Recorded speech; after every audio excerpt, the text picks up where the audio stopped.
Oh, hi, League. Oh, man. That is just right temperature. You know what else is just right? Where I'm at in the league. Everything has just been going super splendid so far. And I can't complain at all about it. Everything has just been an easy, smooth ride. So, let's recap quick what's happened last week. Last week we had probably one of our closest overall games as a whole as a league. We had two games that finished within 0.2 points of each other, which is pretty fantastic to see that kind of play. And one game that was less than 2 points differential. I hate to say that there was a less than 2 point differential for my game, but there wasn't. I beat him by 40. So, this video is usually a little different than normal. Typically, we will go over and talk about, week for week. I have my picks and whatnot. But this week, I think we're going to recap how the entire... I get the shower just right. We're going to go over the entire... first half kind of the year, seeing how we're already 6 weeks in. It's kind of about halfway of the regular season for the most part. So let's break it down.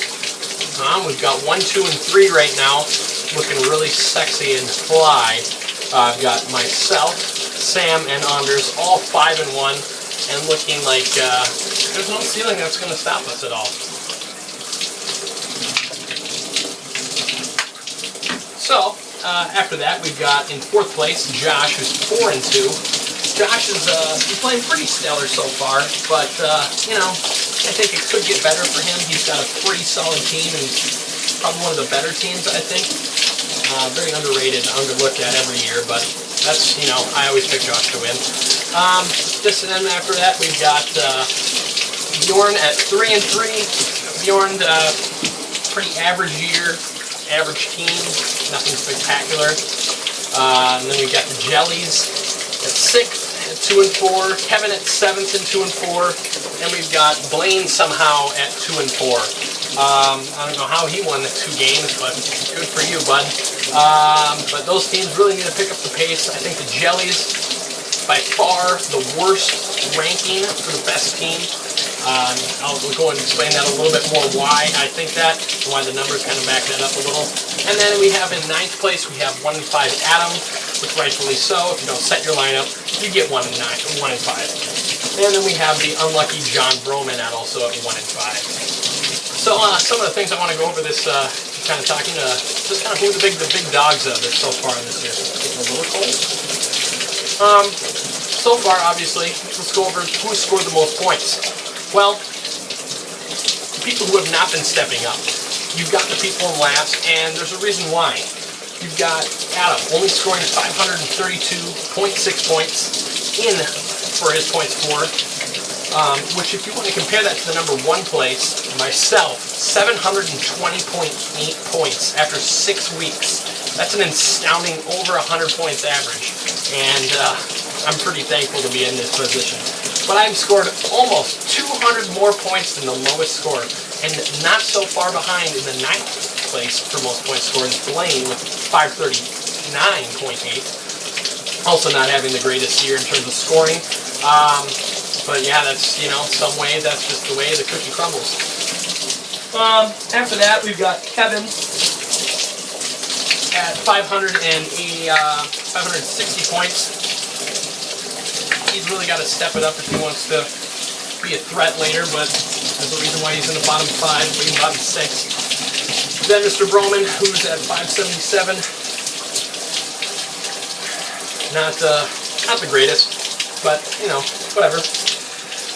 Then you look up, and this is where I'm going to go. The Jellies are in 6th place, but they've scored 690 points, which is the 2nd highest score, and still 20 points roughly above the next highest score, which is Anders at 674, and then closely followed by Josh at 671. I think the Jellies have got it. They've just been going up against, they've been terribly matched up. If you look at the points against and how they've been stacked, they've been scored against 703 points. That's the most in the league by almost 40. The next closest is Josh, who's had 662 points. So if you're playing the Jellies, chances are you're going to have a great week, but that doesn't mean that necessarily that you'll win for sure, but numbers statistically wise, they've been getting the numbers put up against them like crazy, even though they're firing up just as good of numbers themselves. They've been in really tough situations. I don't count them out. This is my team to watch at the halfway point for don't count out. I said it last year and I'll say it again. The Jellies are just a sneaky, weirdly good team. Despite the quarterback situation that they love to run every year despite this, it's just unbelievable.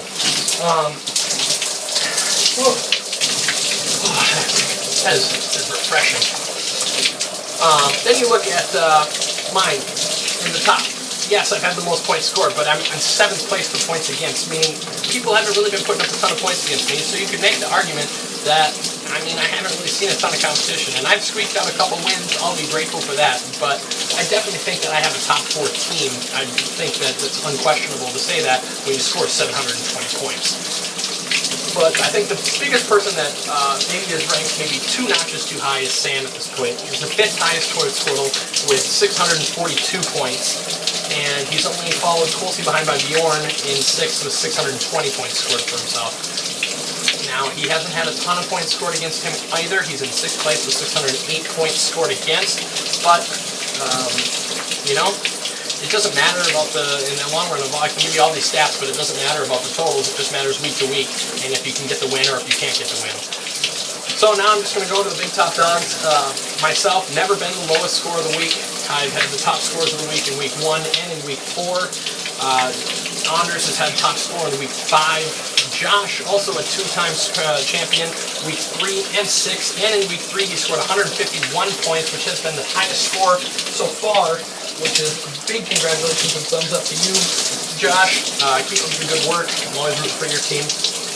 Then the Jellies have been a top dog week 2. Now the low scores, Bjorn was low score week 1. Kevin has been weak score, and the lowest score in week 6. But I want to remind everybody that his low score in week 6 was 106 points. That was a monster week for everybody. Or excuse me, that was in week 3.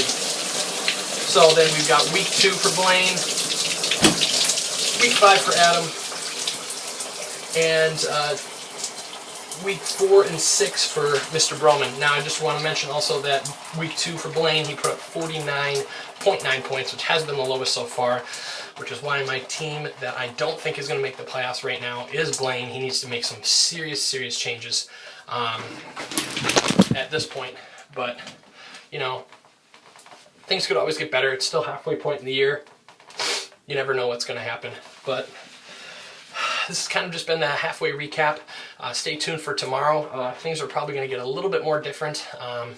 Going to let loose and kind of just rip into every team and just find every possible negative I can on each team. Just as a fair warning, and there's no offense whatsoever. This is all out of love and just comedy, more of a roast. I'll do it to myself as well. Feel free to give them back to me, but it's just kind of, you know, get the spirit going along. Hasn't been a lot of mess in the message boards. This is only my first video as well. Been really busy, so I just want to come out big and swinging. So just want to say good luck to everybody this weekend. Remember, just to soap and shampoo and stay clean out there, folks.